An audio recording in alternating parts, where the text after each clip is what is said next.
All right, our first question is for Mayor Pat Hallisey. Mayor, as we saw in the video, this is the 60th anniversary of the incorporation of the City of League City. What do you think changed most over the last 60 years? Well, I've only been here 50 years, so I can't speak for the first 10, but I will tell you this. Everything in that video was not how it was 50 years ago when I came. League City was a two-lane road on 518 right directly through the city. Highway 3 was a two-lane road, and that was it. There was no 96, there was no 646. The only thing they had was a city complex, and Johnny Rolfo had some vision for that this was going to be a big town, and he told people in those days that it would be a town of 50,000. And you know we're up in around 116, 117,000. He knew that this place was going to grow, and it was very exciting. But let me tell you, everything in this town has changed. There was no South Shore Harbor when I got here 50 years ago. The road on 518 ended after Newport.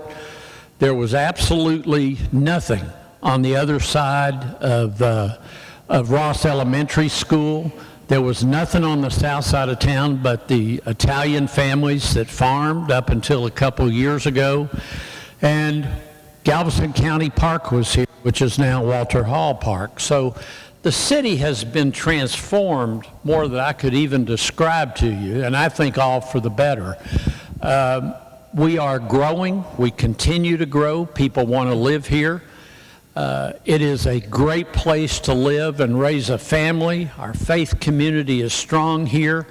Never was that more evident than the several floods over the last 50 years that I remember. Who were the first people out mushing houses? It was churches. They were standing up for people in our town. I don't know what else we could have hoped for.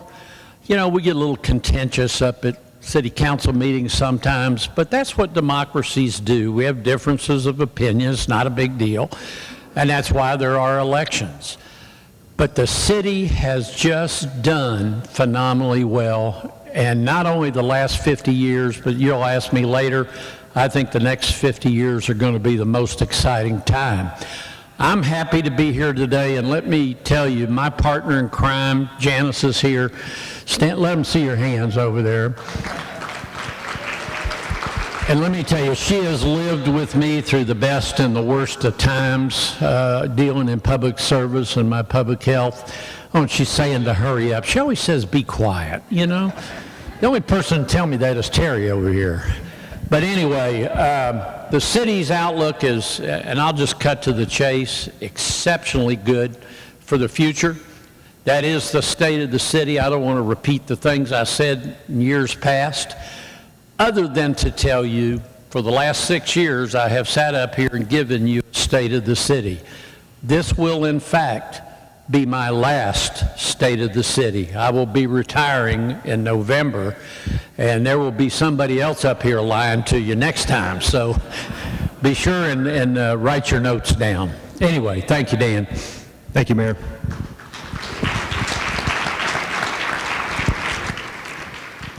Question for John. John, what are you most proud of that League City accomplished in 2021? Certainly there's a number of things that we've accomplished, and none of that could be possible without the great staff we have. I'd like just to take a minute for the staff to stand up. I think they're over here in my left, your right corner, so if everybody on staff could stand up.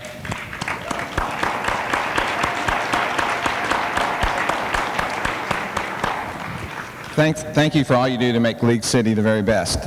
So starting in 2021, one of the big things we did was we started the art initiative. That was the genesis of a strategic planning session a couple of years ago. Council said, we want to do more with the arts, and so you've watched the team, Sarah in particular, start the arts initiative. We've got the Citizens Gallery at the Civic Center. We change that out every couple of months. I think we're on our third or fourth time. I think next Friday's the unveiling of the next Citizens Gallery. You've seen the traffic boxes. We've painted 4 or 5 of them around the community. We've got a mural on the caboose down there at League Park. And so that program is going to continue to evolve. She's taken the Keep League City Beautiful Committee up to a new level, and they're all working hard to make League City better and better. Certainly, Winter Storm Uri impacted all of us, many of us in different ways. You know, it started with the freeze and the accidents on the roadways, trying to get them dried out. The power went out, the water froze, you know, and so as certainly taxed us as a community, taxed us as a staff, and that was a big thing. The COVID response, it continues. We all try to persevere our way through that. You know, I think we've done a good job keeping our staff healthy, keeping the community healthy, keeping us resilient and moving forward with those things.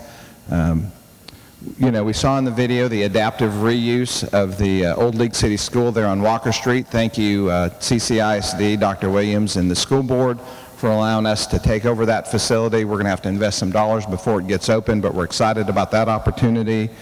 And then, you know, one of the things that wasn't so pleasant, but certainly we're moving forward with it, was the Big League Dreams. We had to terminate that relationship with those operators. We've managed to put together a new group of people. They're working hard to get it put back in shape. They're reinvesting about $2 million to prop that facility up, and we think in mid-December that will be opened back up to the public. So we're excited about the things that are going on. We're excited to continue to improve invest with the CIP, $45 million last year, hopefully $60 million as we move forward. So 2021 gave us lots of opportunity. I think we've rose to the occasion with the help of the community and the council and the staff all pulling together to make League City better. Thank you, John. Same question, Mayor. I'm proud of a lot of things, but most importantly, I'm incredibly proud of this community.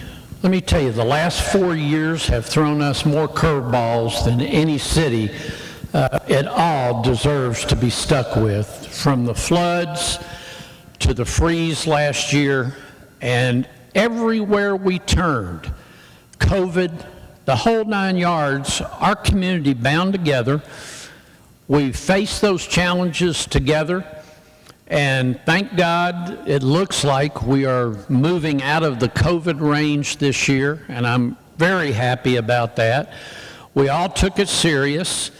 We took the floods serious because 25% of our housing stock went underwater, and there are people still this year repairing their homes, and that's a tough deal. But you know what? The character of this community has always shown through. We are a proud people. We are for the future, and we're not going to get bogged down with the problems of yesterday or today. So what I'm most proud of are the people who live here and the fact that they hung in there with us, even though, you know, at times they wondered whether we knew what we were doing. But that's not a problem, because there were times we didn't know what we were doing. The flood was unprecedented. COVID was unprecedented. There was no guidebook of how to do that, except that the good Lord gave us the strength to get up and go and to never give up. And that's, you know, I think the legacy of this community is no matter what happens to us, we just continue to move forward. So thank you to all of you for that, and all of you that are not here today. John, the latest population number for League City is just under 117,000, and that number is expected to double in the next 20 years. What is League City doing to prepare for future growth? So there are a number of things that we do as we look forward to the future and grow into 200,000+ people. You know, we consistently work on all of our master plans, whether it's water, sewer, transportation, drainage, parks, master plans. We look at those plans, we go to the community, we talk about how we implement different phases of them strategically to improve the community, improve the health of the community. We put ourselves in a great financial shape so that as we need to borrow money, we're in a position to do that, again, to move the projects forward. You know, we have an ongoing commitment to working with the community. I think our last citizen survey, which was just completed, we're going to unveil that, I think, in February, helps put us in touch, keeps us in touch with what the community wants to see. You know, we work hard to have a quality-built community so it'll withstand the test of time. We have high standards for development. We're still a market of choice for people, for a good place to live. As I said, we've got great development standards. We've got great schools. People want to come here, and so we want to protect those values and have the community continue to work on those. You know, we've got staff that's leaders in the industry. Our fire department has an ISO 1 rating, the highest rating that you can have. Our police department is a recognized agency in the best practices program of the Texas Police Chiefs. Our finance department continually receives the award from GFOA for financial reporting. In the budget presentation, in our planning department receives the American Planning Association Planning of Excellence Award. So we again work together to have the very best of people and staff. You know, this last year we've worked hard with the development community. We've acquired another 100 acres of parkland for our future growth. We're working on the Bay Colony Park that will add 9 ball fields, 5 softball, 5 baseball, 2 soccer fields. We hope to be under construction. That's probably more like a 2023 under construction, but we see the need, we see what the community wants, and we continue to work on that. We've worked to make our water and sewer system stronger and stronger and resilient to the storms and that kind of thing. And then last year we completed the Clear Creek and Dickinson Bayou Watershed Committee's studies in order to try to find a way to make our communities more resilient to the flooding along the creeks. That's still a heavy, heavy lift. You know, it's a $1.5 billion project. That program will continue to evolve. And those are the things we do looking forward as the community grows, to be able to meet the needs of the community and the desires of the citizens. Mayor Pat, the League City Council approved a property tax rate reduction for fiscal year 2022, and our local sales tax collection continues to grow. How has League City been able to remain financially strong? Dan, that's a great question. You know, over the last 35 years, we probably dropped that rate 42 cents. And the reason that we continue to do that are 2 major factors. Number one, we live in a conservative community. Property taxes is a focus of our citizens. They don't want to see it go up. They want to see it be reduced. Now, we have lived for the last 50 years on property evaluations that have consistently gone up. But the governor, in his infinite wisdom, last legislative session, sponsored a bill to put a cap of 2.5%, which means we can only increase our property values by 2.5%. We are continuing to grow. We are a little bit different than most of the rest of the county and the other areas. You saw in the deal 45%, or in the video, 45% of our land area is still yet to be developed. We are clearly on our way to 250,000. I have been a proponent of growth because I believe for the infrastructure deficits that we had, we have to constantly have a source of funding to be able to do those things. We have to play catch up because over the years, we did not keep pace with the growth. And, you know, I tell people all the time, when I moved here, this was a city of about 4,000 people. And you're sitting at 116, 117,000 today. We have always been a conservative community. And so we look for ways to fund projects. You know, you look at the sportsplex and all that. That's all funded with a separate 1/4 cent of the sales tax. That's not coming out of property tax. Our bond issue of 2018 and 19 was a sales tax issue. We had to do it different because we know that people get inflamed when you say, well, I got to raise your taxes to take care of the past problems that we had with infrastructure, drainage, and roads.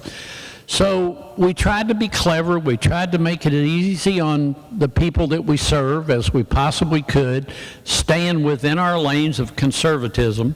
And we were able to get that done and had it first bond issue in 28 years. John will tell you how many ditches we've cleaned out. He'll tell you how many roads we built. But we are on our way, and you know, by my calculations, we have at least one more bond issue we're going to have to do in short order, and maybe 2. We have people clamoring for the growth that's taken place. To answer your question shortly, good management, good vision. The City Council has seen what we have here, and they have risen to the occasion to keep the cost of living here as low as possible and yet to continue to grow so we have a constant flow of revenue coming to the city. John, it'll be 3 years this May that the 2019 bond was passed by voters. Can you update us on the status of those projects? Sure. The 2019 bond program was very robust, and to date, so we're a little bit over halfway, and to date we've invested about $20 million out of the nearly $90 million program, and so we started with the neighborhoods that were most impacted, and so right now we have 2 projects that are under construction in the Bay Ridge neighborhood and the Oaks of Clear Creek. And they've been, the Bay Ridge project's been just over a year, and the Oaks of Clear Creek's been a few months. In 2022, we anticipate 7 more to begin construction, and that would address the Bay Colony area, Dove Meadows, Countryside, Rustic Oaks, Oaks of Clear Creek, Bay Ridge, and Brittany Bay. So, all those projects, the heavy lifting is the construction, but the time piece is you've got a design piece, you've got environmental clearances, you've got land acquisitions, all those take a little bit of time. We think we're on schedule to get most of those complete within the 5-year time window that we started, or certainly substantially complete. We've got, in addition to the 7 going to construction this year, we've got 9 under design, getting ready to move forward also. Hughes Lane, Magnolia Creek, Cedar Gully, Benson Bayou Watershed, Regional Detention, the Meadows area, Landing Subdivision, FM 518 and Wesley Drive. And then we have 2 on hold waiting for possible, one's waiting for grant funding, and the other one doesn't appear to be viably feasible. And so the drainage projects are moving along very, very well. In the street side, you've seen some evidence of what we've gotten done. So we put a right turn lane in at League City Parkway and Hobbs. We just got the signal completed at League City Parkway and Finnegan. And then Calder Road South was the 3rd bond project that's completed. And then beginning in early 22, Grissom Road, which is the connection there on the north side of the creek from Challenger Stadium to Bay Area Boulevard, that is going to out to bid and be under construction soon. And then the signal and intersection improvements on League City Parkway starting at State Highway 3, going to Walker Street, going to I-45, right turn lane, and then the intersections that are west of Finnegan, Landing Boulevard, Magnolia Way, and Bay Area Boulevard, those will all be under construction this year. And so we'll see quite a bit of relief on that corridor. And I think that's most of it. And then a couple of projects that are in land acquisition, North Landing Extension. That project's still moving forward. We anticipate it to be under construction in 2023. And then 2 in design, which is a traffic signal at Calder and 517, and then State Highway 3 and 518. So the projects are making progress. They all take longer than we want them to. We all want them done instantly. Of course, when they're under construction, we don't want them to have ever stopped. So we're making great progress on the bond program. Thank you for your support of that. Mayor Pat, as a former Parks and Recreation Manager yourself, can you tell us what's on the horizon when it comes to park projects in 2022? Well, there's a lot, but before I tell you what's on the horizon, let me tell you how proud I am of this community. When I first came here, I started my public career in League City as a parks director back in the mid-70s. We wrote laws that mandated that park development would keep pace with growth, and new developers know that when they come in. They have so much parkland they have to provide. During the early 90s, this community bound together in 2 elections to put aside a 1/4-cent sales tax to be able to build amateur sports facilities. Now, when you see the results of that, which is the Sportsplex, what's going on at Bay Colony, which we just pretty much approved the other night. We have a formality to go through. We have an additional 100 acres in front of us on the far west side of town. The council took Elva Lobet Park, which was a county park that was in a bad shape, and we're looking for a Eastern Regional Park. You take a look at the League City High School in the old part of town. That's going to be a park and recreation facility in big part with a gymnasium and a community center. I think that, Parks and Recreation gets a bad deal that and wherever Chin is, he knows he's at the bottom of the food chain begging for money. But Parks and Recreation deal with the mental health of a community. And it provides opportunities to get our young people involved in good, wholesome things that keep them away from the perils that are out there that they're faced with. We work in conjunction with the school district. In fact, League City High School was a great partnership between the school district and the city for us to take on that facility, which will help us, particularly in the old part of town, an underserved area as it relates to parks. Ball fields are all out on the outsides. But, you know, this community has been a great proponent of green space. Our trees, my first project here was saving those oak trees on Main Street. Highway Department wanted to mow them down. There were 2 senior citizen women who chained themselves to those trees and dared those bulldozers to come forward. And they were all good friends of Walter Hall's who, you know, had the connections in Austin that cut the highway department to cut back. But we have a tree ordinance, you know, we have park dedication ordinances, we have recreation programming. Guy said to me at a deal out here July 4th last summer or summer before, he said, I had absolutely no idea you had this kind of facility. I said, we do, and we'd like to have them on each side of town, and that's where we're going, I hope, because kids are the major users of parks. Pickleball is a big deal. They use it too, but kids primarily. Thank you, Terry. I see it says stop. Terry's here just because to keep me in check, I can tell you that. Terry, you're doing a good job. Thank you. Yes. John, traffic is always on the top of everybody's mind. Can you update us on the progress of I-45 and the other TxDOT projects impacting League City? TxDOT has always been a great partner in transportation in League City, and so we've all worked our way through the last 4 years with I-45 under construction. The latest report from TxDOT is I-45 from 518 to 517 should be wrapping up this summer, and then the small section between NASA 1 and 518, the crossing over the creek, late in 2022. I think they've done a great job trying to keep traffic moving and rebuild the freeway at the same time. We'll all be grateful when it's done, and traffic will move much better in that part of I-45, and certainly going to the north, to the south. I think we have several more years of construction. You know, I'm blessed that that's in somebody else's city, and I don't have to worry about the day-to-day, but obviously everybody who travels the roadway has to withstand all the construction. You know, the work on 146 continues, again, just outside League City. I think that's important to the citizens. There's a couple more years of construction on that, but you can see the progress every day. And then we work with TxDOT regularly on the next projects for League City. FM 517 is scheduled to be improved to 4-lane divided all the way to Alvin.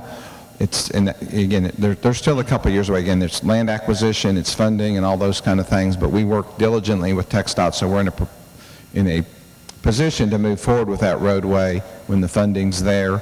FM 646 is scheduled to be widened to 4-lane divided out there towards from Highway 3 out there towards South Shore. That project's moving pretty quickly. We've asked TxDOT to do an interim project at 646 and 146 to add a right turn lane. The folks that travel that section of roadway every day just know how congested that is. It gets worse and worse, and then every time you have a signal, all the traffic backs up and the right turners can't go, and so continue to work with them. And then, you know, further out, we're having talks about 270 and widen that to 4-lane divided from the Kroger all the way south to 646. So we continue again to work with and collaborate with TxDOT to make improvements in the community. And the last one's the Grand Parkway. We're all ready for the Grand Parkway. Those who live on the west side of town, particularly southwest side of town, see all the new construction going on. You know, there's at least 2,000 lots that are under construction. The Grand Parkway is needed today. We need to get over the hurdle with TxDOT and get that project to move forward. I wish I could tell you that that was 5 years off, but I think I say that every time I sit up here. But we're going to continue to push and work on getting that to move forward. Thank you. Mayor, what lies ahead for League City in the next 60 years? Well, a lot of great things. I just want to follow up on John's comment for a second. I feel comfortable that the traffic issues, and you have to remember, traffic is a sign of progress. you know, we grow so fast, it's hard to keep up with it. But John has a plan for the west side and east side that is going to alleviate a lot of this. We just can't build it fast enough to make everybody happy, but it's on its way. And I think his planners have done a good job, so that's moving forward. You know, it's a pain in the neck. I tell people all the time, when I moved here, a traffic jam was 2 cars at the light on 518 in the freeway. That's all there was at 8 in the morning, and that was traffic. Well, we've grown so much more, and it is a sign of progress, and, you know, we just have to be patient. The freeway will get done. That's the highway department. Okay, now to your question. What's in store for League City? Well, we're projected to be at about 250,000 people over the next 25 to 30 years. We are getting bigger. You saw in the video we're 45% built out. The whole southwest side of town is pretty much spoken for. Out 517 and out toward the end of Highway 96 south. We are getting to be a big town, and we are trying to rearrange our psyche a little bit to think like a big town, and I think we're doing that. John has added dimensions of planning that we never did in this town before, and we are trying to look out way in the future to anticipate your neighbors that will be moving here, how to move them around, how to provide parks for them, how to provide services for them. You know, we got a $150 million water line to get done in the next couple years to supply this city with water, which is the essence of life. John brought that to us, and, you know, he has put together a good staff. We're happy with it. I think the future of this community looks very, very bright. I'm just glad to have been part of it for a very short time. Thank you. Thank you, Mayor. John, same question to you. So as we rub on the crystal ball and look out to the next 60 years, you know, obviously I think we'll continue to be a community of choice. People want to live here, they want to work here, they want to recreate here. You know, I see the community, the council, the staff working together on a shared vision, making League City the very best. The Grand Parkway is going to be complete within the next 60 years. Hopefully that's a safe projection, certainly. The mayor and I will live to see the Grand Parkway completed. You know, we'll resolve a lot of the mobility issues. We'll harden our community related to the drainage and storm issues. You know, hopefully we'll see the coastal barrier. We'll see improvements to make so Clear Creek doesn't flood. You know, hopefully the vision of a tunnel underneath the community to take the excess water out will come to fruition. You know, we'll have, you know, continued great community leadership with citizens and businesses rising to the challenges ahead, always willing to step up and serve as they need to be. League City is well positioned, it's in good shape to continue to be one of the premier communities in the state of Texas and the United States. Thank you, John. So I think we now have time for some questions from the audience. I don't know if we had anything that came through, but I'd love to get those if we can. Let me acknowledge a few people, friends of mine that are here. Kevin Cole, the mayor of Pearland, is here. Kevin, stand up and let everybody see you. Does a great job over there.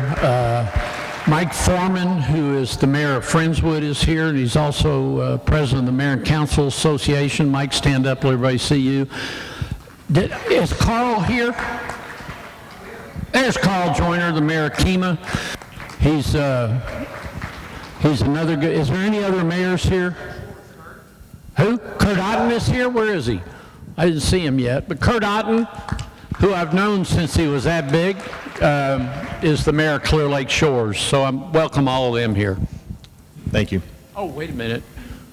And Commissioner Apfel is here from the commissioners. Not Apfel, Giusti. I'm sorry. Joe, where are you? Let everybody see you. Joe Giusti? Huh? Oh, he had a meeting. Okay. We're going to start with John for this one, and we'll go to Mayor in a moment. John, what is your biggest hope for League City in 2022? Just the greatest hope. Yeah. Yeah, we'd like to see continued progress on the bond program, get those projects completed, and provide some relief from flooding and traffic issues for the community. Mayor, biggest hope for 2022? Well, I hate to sound like a broken record, but, you know, John's going to do a great job on the bond issues. My greatest hope is the state will get off a dime and tell us that they are going to complete the Grand Parkway. 66% of our working population goes to the west side of Houston, to the energy corridor, number one. And number two, if we get hit with another storm, I-45 is not big enough to carry the load to get us out of the way. Having an east exit, a west exit, and 45 together ensures safety for our citizens. And that's what I hope comes to fruition this year. Question for you, John. As the city continues to grow, what is one thing that we can do to ensure that we support and provide our nonprofit organizations? What's one thing that we can do to ensure that we support and promote our nonprofit organizations? You know, I think from the nonprofit perspective, we continue to work with those on a daily basis. We encourage our staff to participate with those folks and to network with them, and we provide funding resources when we have that available. Whoever would like to answer this one, what is your plan to bring large business in that isn't medical or restaurants, for example, engineering? I'll take that on because one of the things I ran on was commercial development. At the time, 82% of our tax revenue came from rooftops, and we wanted to sort of balance that out. We have hustled the port. We have hustled oil and gas. We've hustled poor Scott Livingston. You know, he's just a worn-out energy bunny over there. And, you know, our last hope of getting any substantial commercial development is going to be along the Grand Parkway. So that's one thing. Second, I guess our vision for all these years has been that we would become a work center. Instead of exiting people outside of League City to go to Clear Lake, to go to Houston, to go to the energy corridor, to Galveston and UTMB. You know, we made those moves with the hospitals that are now here. But the economy has not been the best it could be. I mean, we got hit with Harvey, no excuses, but we got hit with Harvey, which knocked us back. And that ice storm last year and COVID knocked us back. Poor old Hank Doogie over here just was dying to keep businesses alive in town, and we weren't doing a lot of talking about expanding them. But times are going to be better toward the future. And, you know, we'd like to have a better balance between residential and commercial development. We will never give up on that. Either one of you for this one. If money was not an issue, which amenity would you most like to see in League City? I know the mayor has his own share of ideas, and I'll try not, well, if I miss one, he'll jump in here. But we'd like to see, you know, some of the amenities we'd like to see is obviously continued investment in the library, continued investment. The mayor would like to see the natatorium completed. Obviously, we'd like to see the ball fields and our commitment to art programs throughout the community to continue to advance. Mayor, do you have anything to add? Well, I would only add to that. I think the hard structures around town, the infrastructure of drainage and roads, you know, we're forced into doing that. But I'm reminded all the time, it's the feel-good projects in this community that energize folks to be involved. It energizes folks to take pride in our community. And once you get the synergy of pride traveling through this community, all things are possible. You know, we're looking at another 100 acres of parkland. You know, we'd like to have some Class A office space along these major corridors. We'd like to have some corporate headquarters before all the land is gone, and we'd like to be a work center. I mean, those are things for us to focus on. I know Scott is and his team, and we will get there. You know, we are the product of location, location, location. Nothing has changed because the numbers have gone up. We're halfway between Houston and Galveston, south side of the lake. The lifestyle is pretty special here, and it's only going to become more special. We have the third largest boating recreation area in the whole United States, behind San Diego and Fort Lauderdale. That's sizable. That's not just us, it's the whole lake. So I think everything lends itself to this being a great community. We are the largest in the county today. We waited a long time for Galveston to slow down. No offense to them, but this is where the growth is. And we want to take every opportunity to make it the best it can be. John, what are the plans and timing to complete the League City Parkway to join Friendswood Parkway? So we've been working with the development community over there on the far west side of town. We have an agreement in place. There's about a 2,000-foot linkage that keeps League City Parkway from connecting to Friendswood Parkway, and so we have an agreement in place. The development company that started that project gave it back to the landowner, and so I think somebody else has picked it up. So I know we've seen plans, and so we're working hard to get that completed. You know, we're probably still another year and a half out before that gets completed. The other piece of that project is the portion of League City Parkway that is only 2 lanes, and to make that the 4-lane section there through Westover Park. So it's on our radar. We're working to leverage our local dollars with the development community so that all the taxpayers don't have to pay for it. And so should see construction starting within the next year or year and a half.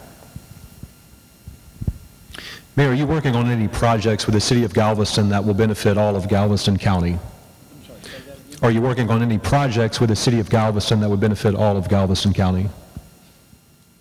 Well, I think we're talking to everybody down there. They know what we're doing. We know what they're doing. Their port is a benefit to us. We're happy to see them taking the time to look at the bridge that gets out to Pelican Island. What helps Galveston also helps us, and vice versa.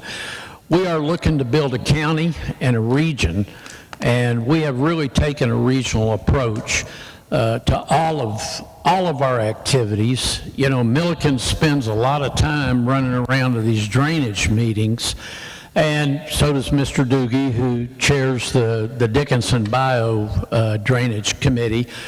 And, you know, as we talk about that, I just want to remind people, Bob Mitchell and Bayhap have sponsored this deal for the Ike Dike. They are our local sponsor. All the mayors are part of that group. We have 2 kinds of flooding, riverine that comes down the creeks and the bayous, and we have storm surges. And God forbid if we ever have a perfect storm of both of them at one time, because we're in a flat coastal prairie. That's just the reality. And there's only so much we can do to move water to the bay, but if it can't get to the bay and out to the ocean, we're stuck. Drainage is a big issue and a big discussion within city government. The Ike Dike is going to be a $26 billion. Federal government's going to pick up most of that. But they're talking about putting gates at Dickinson Bio, Clear Creek, and down in Galveston. So, you know, when you say are we working, we're working with everybody on that because it benefits the whole region to try to do something about this flood issue. There's no way to get rid of it in its entirety. We live in a flat coastal prairie, and we have those problems. Whoever thought? I mean, I've been here a long time. I never dreamed 60 inches of rain was even possible like it was in Harvey. I had seen 42 inches back in '79, and that was devastating. So, yes, to answer your question, we're working with them, but the region is working together not only just on drainage, but highways and the whole 9 yards. Thanks.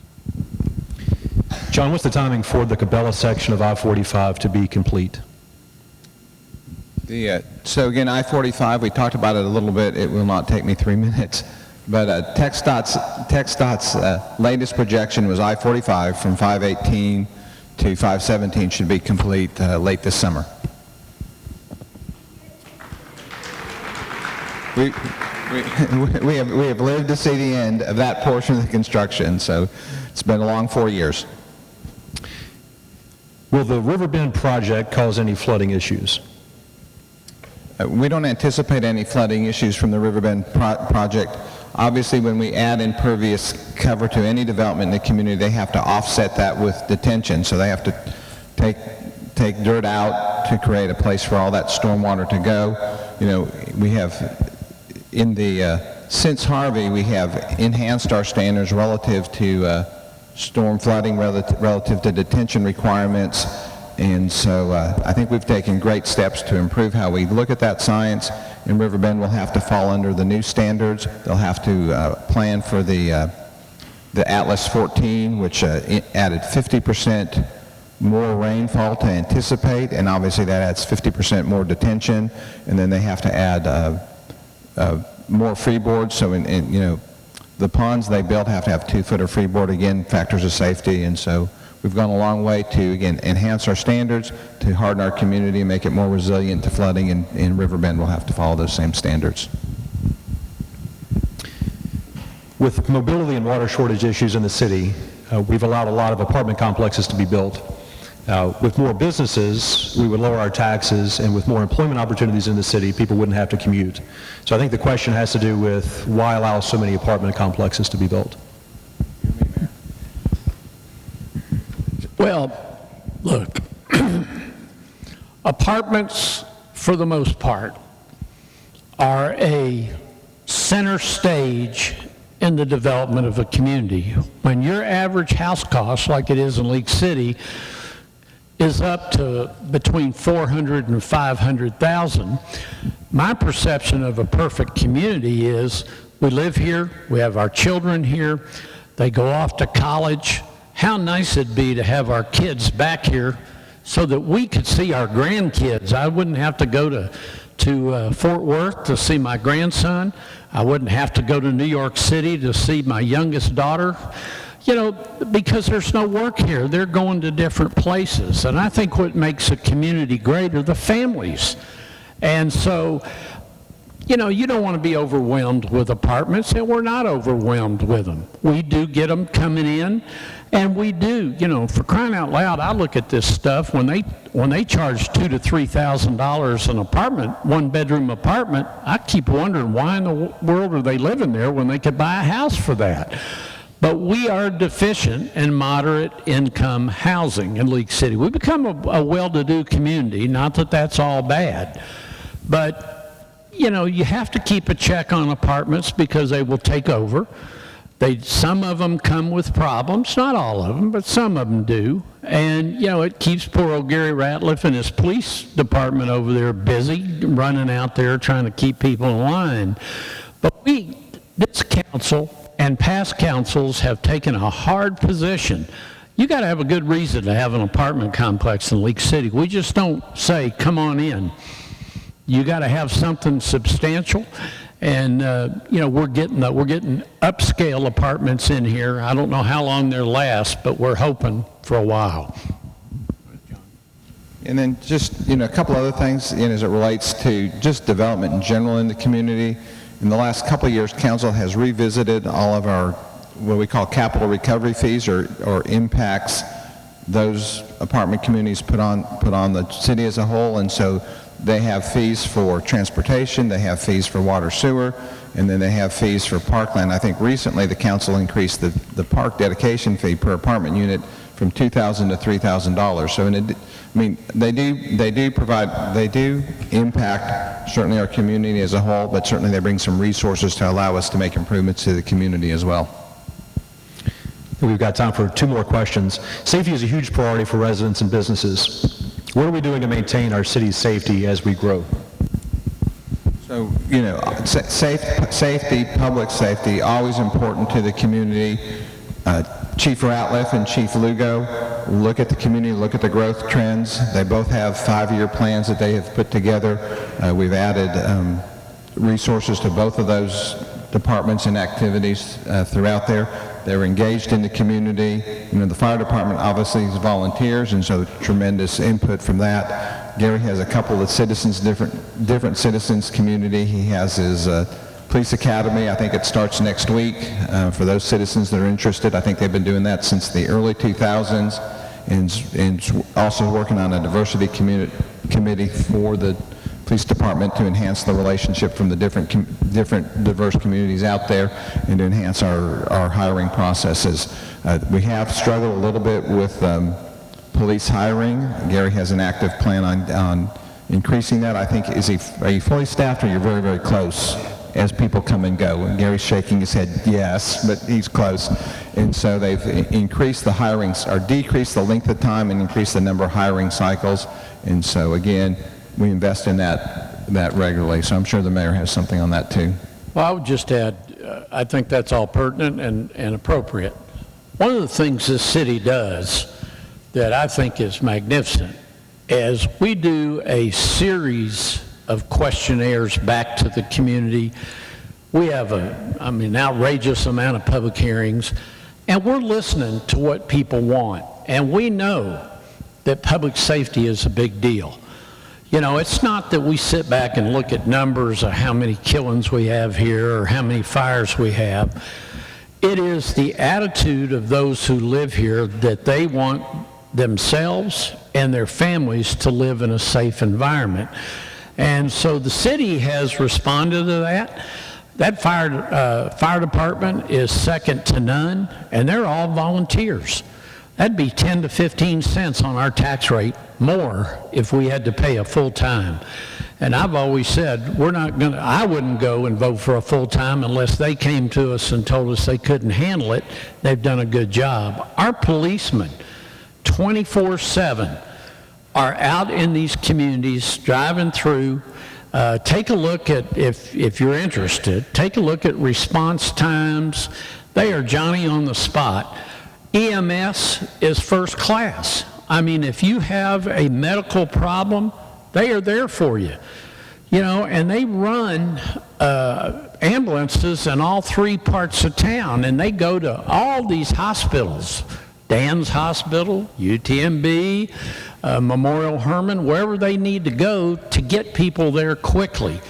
You don't hear a lot about them because they do a great job, and then they kind of fade into the background and wait for the next one.